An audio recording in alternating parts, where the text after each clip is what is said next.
नमस्कार दोस्तों, आज की कहानी का शीर्षक है पुरस्कार का अधिकारी। महाराजा कृष्णदेव राय को अद्भुत और विलक्षण वस्तुएं एकत्रित करने का शौक था। दरबारियों में होड़ लगी रहती थी कि वे दुर्लभ से दुर्लभ वस्तुएं महाराज की सेवा में प्रस्तुत करें और भारी पुरस्कार पाएं। कुछ दरबारी मौका पाकर महाराज को ठगने से भी नहीं चूकते थे। ऐसे ही एक दिन एक दुष्ट दरबारी ने एक अनोखी चाल चली। वह लाल पंखों वाला एक जिंदा मोर लेकर महाराज की सेवा में हाजिर हुआ और बोला, महाराज, मैंने मैसूर के घने जंगलों से आपके लिए एक अनूठा मोर मंगवाया है। लाल पंखों वाले उस मोर को देखकर राजा कृष्णदेव राय को बड़ा आश्चर्य हुआ कि कुदरत का यह कैसा अद्भुत करिश्मा है। उन्होंने तुरंत आज्ञा दी कि मोर को राज उद्यान में हिफाजत से रखवाया जाए। फिर दरबारी से पूछा कि उस मोर की खोज आदि में उसका कितना धन खर्च हुआ। कुल 30,000, दरबारी ने कहा।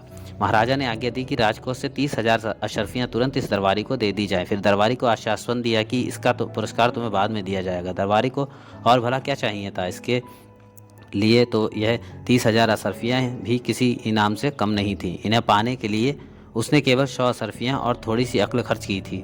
तेनालीराम ने भी उस मोर को देखा, मगर यह बात वह हजम नहीं कर पा रहे थे कि मोर कुदरती लाल पंखों वाला कैसे हो सकता है। उसने दरबारी की तरफ देखा। दरबारी कुटिल भाव से उसकी ओर देख कर मुस्कुरा रहा था। तेनालीराम को समझते देर नहीं लगी कि इसमें अवश्य ही कोई चाल है। बस दूसरे ही दिन तेनालीराम ने उस रंग विशेषज्ञ को खोज निकाला जिसने मात्र 100 रुपये में उस मोर के पंख रंगे थे। वह चित्रकार राजधानी की सीमा पर स्थित एक गांव में रहता था और मस्त मौला किस्म का व्यक्ति था। तेनालीराम ने 4 मोर मंगवाकर उन्हें पहले वाले मोर की भांति रंगवाया और 4 दिन बाद ही उन्हें लेकर दरबार में हाजिर हो गया। महाराज, हमारे दरबारी मित्र ने 30,000 अशर्फियाँ खर्च करके लाल पंखों वाला सिर्फ एक मोर मंगाया, मगर मैं मात्र 400 अशर्फियों में 4 वैसे ही मोर आपकी सेवा में हाजिर कर रहा हूँ। राजा ने हैरानी से पहले उन मोरों को देखा, फिर प्रश्नवाचक दृष्टि से तेनालीराम और साथ आए हुए व्यक्ति को देखा। उस दरबारी की जिसने 30,000 अशर्फियों में वह मोर राजा को भेंट किया था, तेनालीराम के साथ आए व्यक्ति को देखकर सिट्टी पिट्टी घूम हो गई। यदि अवसर मिलता तो वह वहाँ से कब का निकल भागता, मगर भागकर जाता भी कहाँ। तेनालीराम के साथ आया व्यक्ति वही चित्रकार था जिसे 100 अशर्फियाँ देकर उसने मोर के पंख रंगवाए थे। राजा ने मोर राज उद्यान में भिजवा दिए। फिर तेनालीराम से पूछा, तेनालीराम, यह माजरा क्या है।